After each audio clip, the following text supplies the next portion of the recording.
Why you always in the mood? Fuck around like I'm brand new. I ain't tryna tell you what to do, but try to play it cool. Baby, I ain't playing by your rules. Everything look better with a view. Why you always in the mood? Fuck around like I'm brand new. I ain't tryna tell you what to do.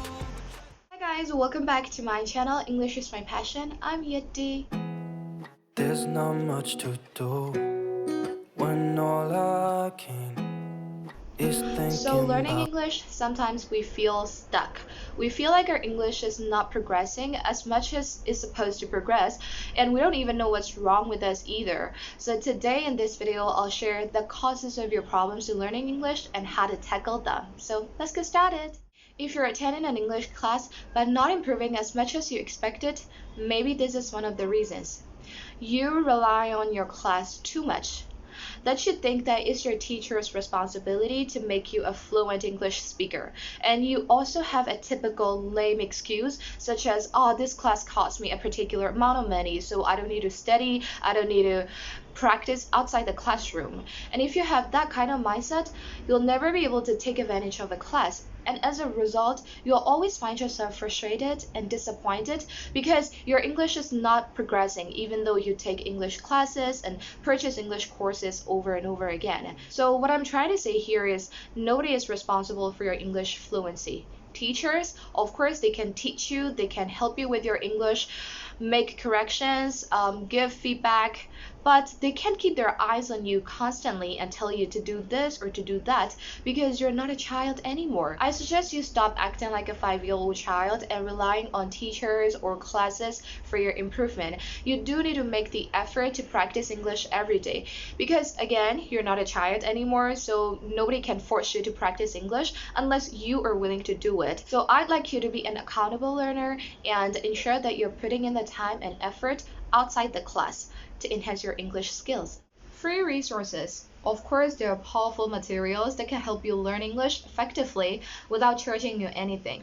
But the downside of these resources is that they overwhelm you because there are thousands of websites, YouTube channels, and podcasts that provide you with free content every single day. Again, they're overwhelming but free and good for your English. So you start to feel conflicted about them.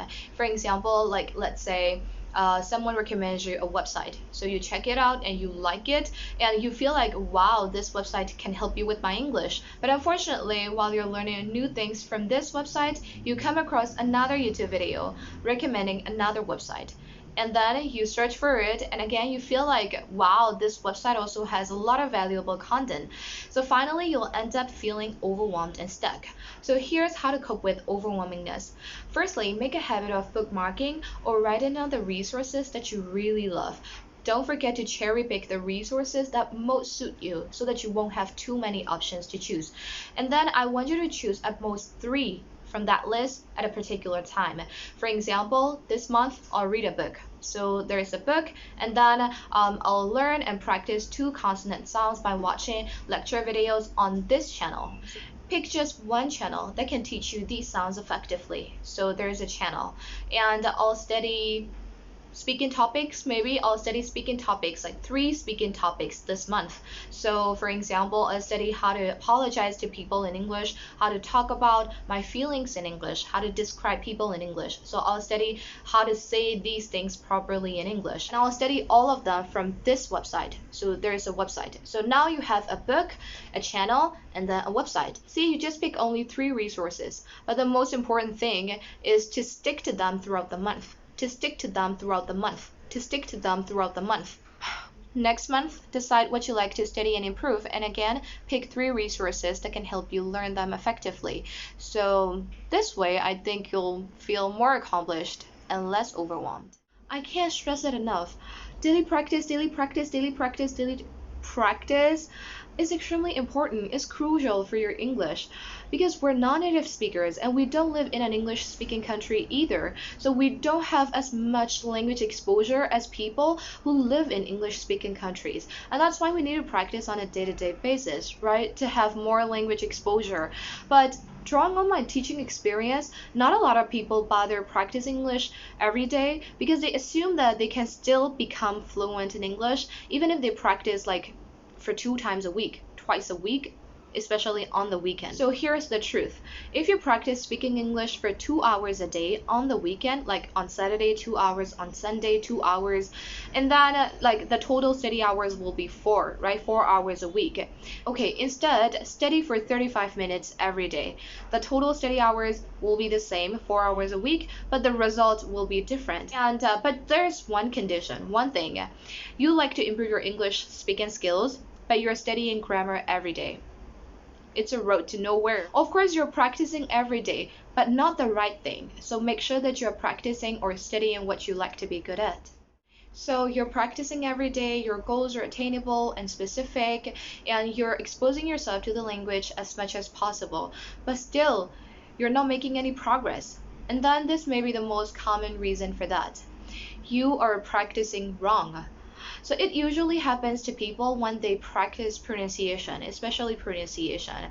So for example, let's say you're practicing not to drop the final sounds. So you pick a paragraph and then read it out loud to not drop the final sounds. But while reading, you're still dropping the ending sounds without even noticing yourself. Like this, I'll show you. So life is full of stress, yet many of us feel that our life must be perfect. Bad day and setbacks will always happen, and it's important to remember that life is messy. See, you're practicing incorrectly because you don't have enough awareness and you don't practice intentionally. Actually, practicing pronunciation at first will definitely make you uncomfortable because you need to train your lips, your tongue position, and then your muscles. It'll definitely make you uncomfortable. But if you feel too comfortable, probably you're practicing wrong. So it should be like this. I'll read it again. So, life is full of stress. Life is full of stress, yet many of us feel that our lives must be perfect. Bad days and setbacks will always happen, and it's important to remember that life is messy. See, you should do like this. You should practice like this. If you're practicing wrong, I think it's just a waste of time.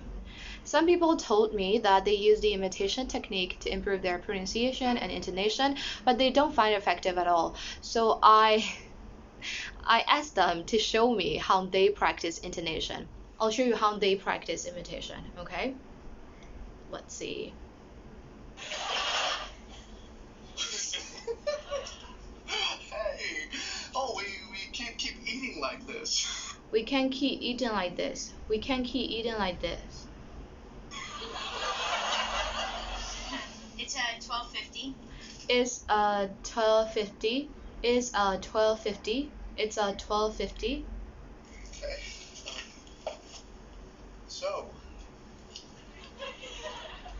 you make the pizzas in one of those wood-burning ovens? So, do you make pizza? Do you make pizza in one of those wood-burning oven? Do you make pizza in one of those wood-burning oven? Do you make pizza in one of those wood-burning oven? Do you make pizza in one of those wood-burning oven? Make the pizzas in one of those wood-burning ovens? No, actually, I think they're gas. Okay. No, actually, I think they are gas. No, actually, I think they are gas. No, actually, I think they are gas. So that's just a little bit of it. You feel so comfortable practicing imitation. So you're practicing wrong. When you practice imitation, you need to mimic, you need to copy them, you need to copy the way they speak, and that's why I always tell people to know the difference between imitation and repeating what they hear. So if you repeat what you hear in your own way, where's the change? Changes don't occur that fast and easily. So I'll show you how you should do it. Hey, oh, we can't keep eating like this. Oh, we can't keep eating like this. Oh, we can't keep eating like this. It's 12:50. It's 12:50. It's 12:50. It's 12:50. Okay. So,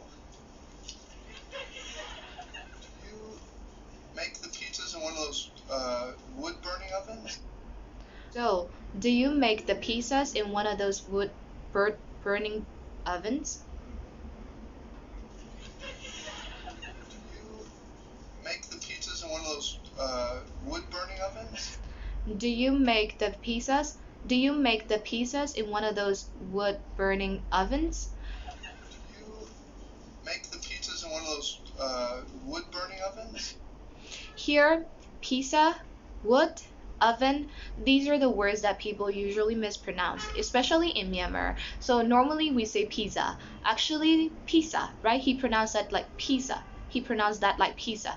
So you need to pronounce pizza, right? And then wood. It's not wood, it's wood. So that's why it's like wood burning. And then it's not oven, it is oven. So if you say like a wood burning oven, and then you're not doing imitation, you're just repeating what you hear, in your own way. So it should be like, do you make the pizzas in one of those wood burning ovens? Do you make the pizzas in one of those wood burning ovens? So like the intonation pattern, because it is a question, a yes or no question, so it has rising intonation at the end, right? No, actually, I think they're gas. No, actually, I think they're gas. No, actually, I think they're gas. It's not actually, it is actually, right? So again, you need to copy the way they speak. So that's why, no, actually, I think they're gas. No, actually, I think they're gas. Whatever you practice, make sure that you're practicing effectively and correctly, and you'll definitely see the progress sooner or later. In this video, if you couldn't hear me over all the noise, I'm so sorry. Actually, right now there's nothing I can do about it, but I'm gonna try to buy a microphone as soon as possible. So thank you so much for watching this video until the end. If you like this video, subscribe to my channel for more videos like this, and see you in the next video. Bye!